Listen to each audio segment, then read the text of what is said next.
everyone. I'm Melissa McAllister.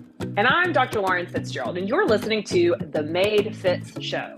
So for years, we have dedicated ourselves to giving others the tools to feel their absolute best through the power of health, fitness, and nutrition coaching, as well as both Western and functional medicine. Each week on The Made Fitz Show, we're going to talk about everything from health trends, nutrition, topics like HRT and medical weight loss, self-care, wellness hacks, different workouts, fasting, our favorite recipes, and more.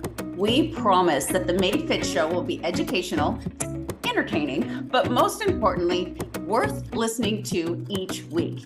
Now, with small, dedicated changes, you can live a healthier, more heart-filled life. We're excited to show you it's possible with the right strategies that are simple to adopt. We are a certified nutritionist and a board-certified medical doctor who have a combination of over 50 years in the health and fitness world and are passionate about empowering others to take the leap and live their healthiest, happiest lives by using the tools we give in this podcast. Hey, what's up, you guys? Welcome to the Made Fitz Show. Again, I think I said that. Melissa, I didn't enter you this point. I may have said, Melissa, that's hard. I've been 2 years saying the Melissa Made Show. And so I am having a hard time with the Made Fitz Show. Although I do like it better, it's hard to break old habits. So if you listen to the interview with Jason Levy, which was great, it was about parenting. He's a dietitian and picky eaters and how to just have a healthier household when it comes to eating. Really good. And I may have said, you have to let me know. Dang it, I don't know. Anyway, I am here today because by high demand, I have been asked to talk about sugar. One of Mick and I's favorite show is Jerry Maguire. So Sugar, Bob Sugar. Sorry, if you haven't watched that movie, number one, go watch it. It's hilarious. It's got so many great lines. Number two, you don't understand my reference to Bob Sugar. Anyway, so sugar. I think that, I don't know, it's just like everything, right? It's just when it comes to fat, when it comes to meat, when it comes to vegetables, when it comes to a sugar, it comes to salt. Oh my gosh, cardio. Everybody has their opinion. And I think it's important that we just we're going to talk facts, okay? Just facts about sugar and kind of hopefully clear the air for you when it comes to sugar, and you can, make more educated decisions for yourself on, what you choose to eat. If you, ward off all sugar because it's the devil, or because you're like, after hearing all this, it's not that bad, and I have warded it off, and I don't know that I really need to be that strict with it. Let's just talk about it. Okay. So we're going to talk about some facts about sugar. We're going to talk about some myths and some misunderstandings about sugar, and definitely exaggerations. Some people tend to, you all see, exaggerate something about sugar and make it seem much worse than it really is, which isn't good for us either. So the first one, the fact is that sugar does provide energy. So our bodies use sugar. You might hear me sometimes say sugar. You might sometimes hear me say glucose. We use it for fuel, especially the brain and the muscles. So it's important part of a diet that is balanced, but it is not the only source of energy. So keep that in mind. It's not like you have to have it because it's the only source. But the fact is, it is a source of energy for the human body.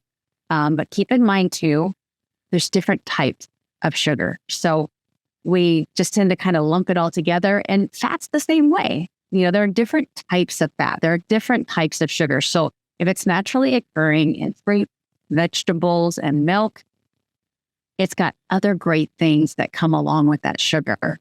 So, but when you're doing the drinks, the sweets, anything that has a lot of added sugar, that's different. That is just added sugar versus natural occurring sugar in foods that have other things as well.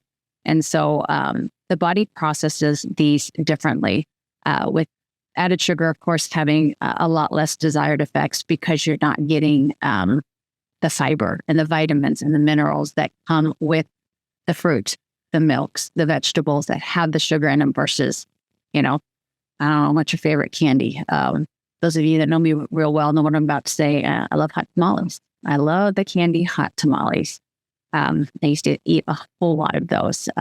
There's no fiber, there's no vitamins, there's no minerals in there. It's just sugar. Your body's going to process that a lot differently than another food that I love that has, good amount of sugar in it is grapes. I could sit there as a kid. My mom would buy a big bag of those green grapes, and I would grab the colander. I would rinse them off. I was a good kid. And then I would sit in front of the TV and I would eat that whole colander like that. That's, colander's like a huge bowl of grapes. That's an awful lot of sugar. Grapes are great for you, but I didn't need to eat the whole bag in one sitting. I had absolutely zero control when it came to those. And I still love grapes 100%, but I've learned to just take a handful at a time. So let's talk about myths and misunderstandings.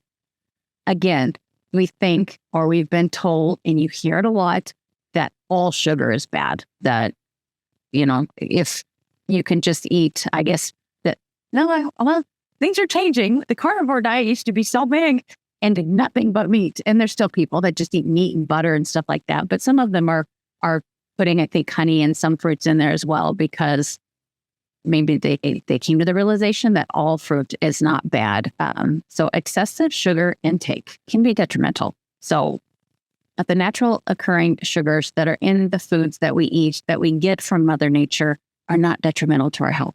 Excess sugar, especially excess added sugar, not good for you. I don't think anybody would argue that, okay? But when it comes and it's part of a balanced diet where you're getting your healthy proteins, you're getting your healthy fats, your fibrous carbohydrates, your starchy carbohydrates, that the natural occurring sugar that's in some of those foods is absolutely okay. And they're going to make you feel good. They are a source of energy. So there's a big difference between the hot tamales versus these foods. So not all sugars are bad. And it's really about, what do they say? The poison is in the dosage. It's just having excess amounts. Okay. And you'll also hear that sugar causes diabetes, right? You've heard that, right? I think we've all heard that. And just keep in mind that sugar alone does not cause diabetes, but high sugar intake can't contribute to weight gain, which is a risk factor of type 2 diabetes. So, am I giving you permission because I'm telling you that sugar in and of itself does not cause diabetes, that it's okay to have it? Of course not, because there's other consequences of having excess sugar in your diet. But at the same time, it's not the contributor. You're not going to eat your naturally occurring sugars in your foods and run the risk of giving yourself type 2 diabetes. Keep in mind that genetics and then other lifestyle factors are going to also play into that. But generally speaking, just having that normal, balanced approach to sugars that are in your healthy foods is not going to contribute to diabetes. Okay. How about this one? Artificial sweeteners are a healthy alternative. So this is so controversial, so controversial. In fact, I couldn't, don't hold this to me, but I believe, because I saw an article where some dietitians and doctors were paid by the artificial sugar company to put out there that they're not bad. I believe that to be true. And that's not good. I mean, of course, they leave their stand, but the jury is still out on those. And so I want to tell you that they might be lower in calories, but research is ongoing about their long-term effects on gut health and your metabolism. So just with everything else, moderation is key. I still, again, my long-term followers know I had a very unhealthy, I loosely say, addiction to Diet Wild Cherry Pepsi. I would have 3 or 4 a day. And that's, of course, not moderation. And that's not good for me. It replaced my water.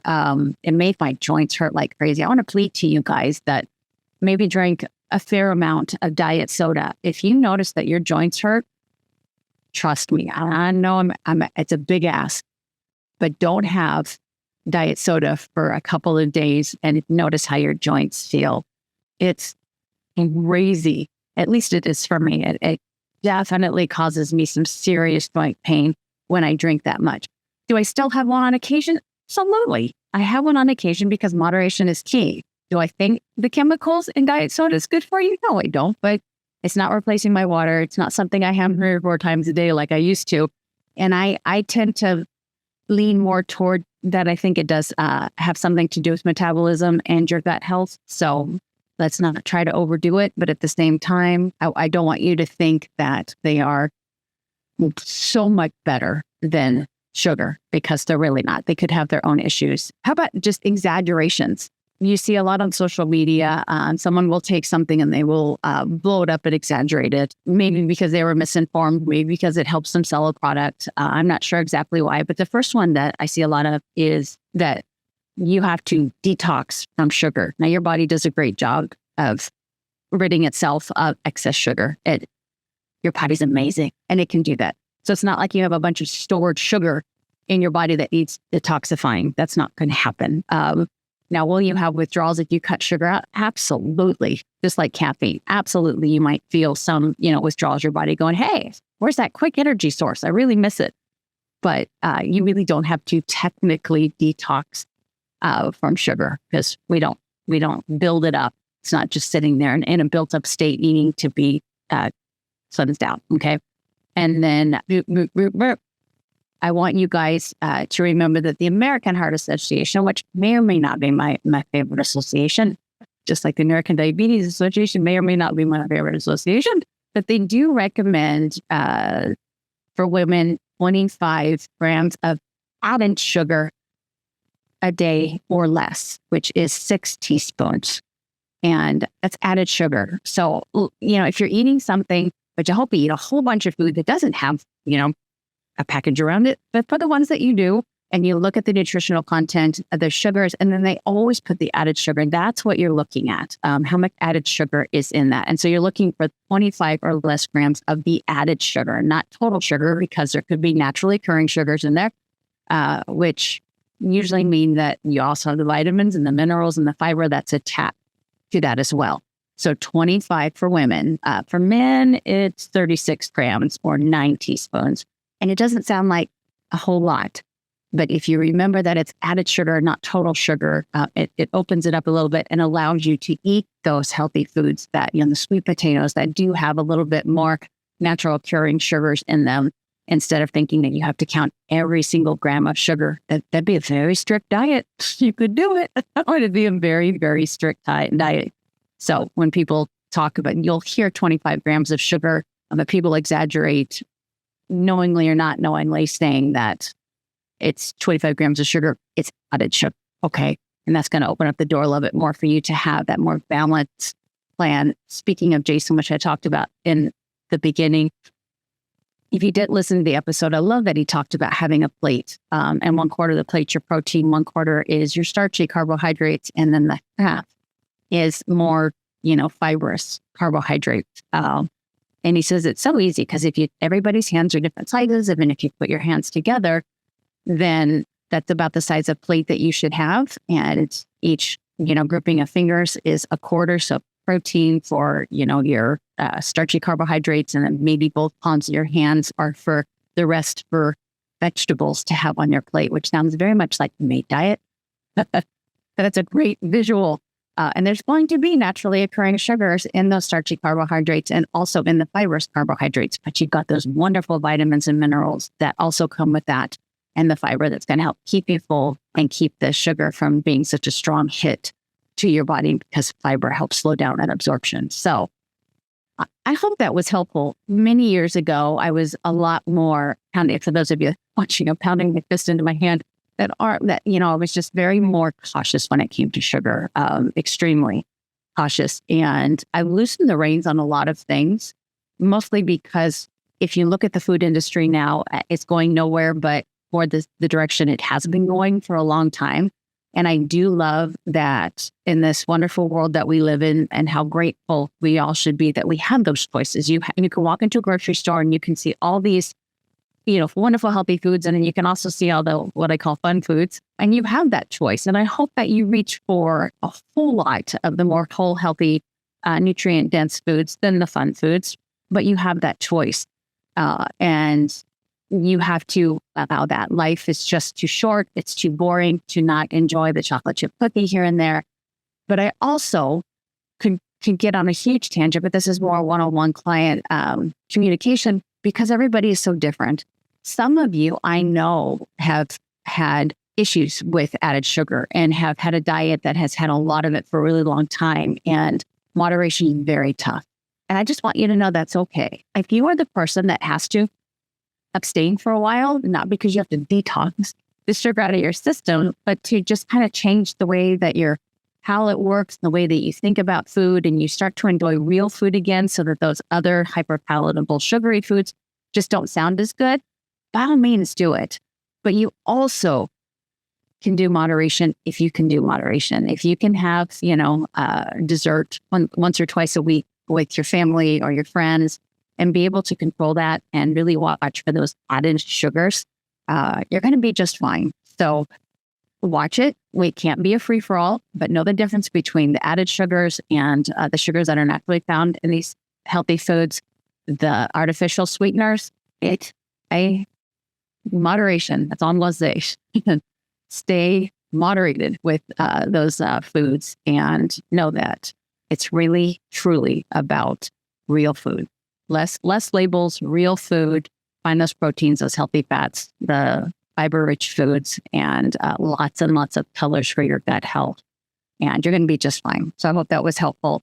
Any questions for me, you know where to find me as far as anything specifically. I get dozens of products sent to me. Is this okay? Is this okay? Is this okay? I encourage you to become a label reader and learner yourself and to understand that, but look for the added sugars and not total sugars, okay? As always, Melissa out. I hope you wake up feeling prepared and you go to bed feeling prepared. Have a great day. Wow, we've reached the end. But before we leave you, we'd love to hear from you. After all, it's not every day that someone reaches out and asks for your opinion. And to us, your opinion does matter. Now, the content in this episode is not intended to be a substitute for professional medical advice, diagnosis, or treatment. Always seek the advice of your physician or other qualified health provider with any questions you may have regarding a medical condition. Share this episode with anyone you think needs to hear this message. And please remember to do your part of the bargain by rating, reviewing, and subscribing wherever you listen to the Made Fitz show.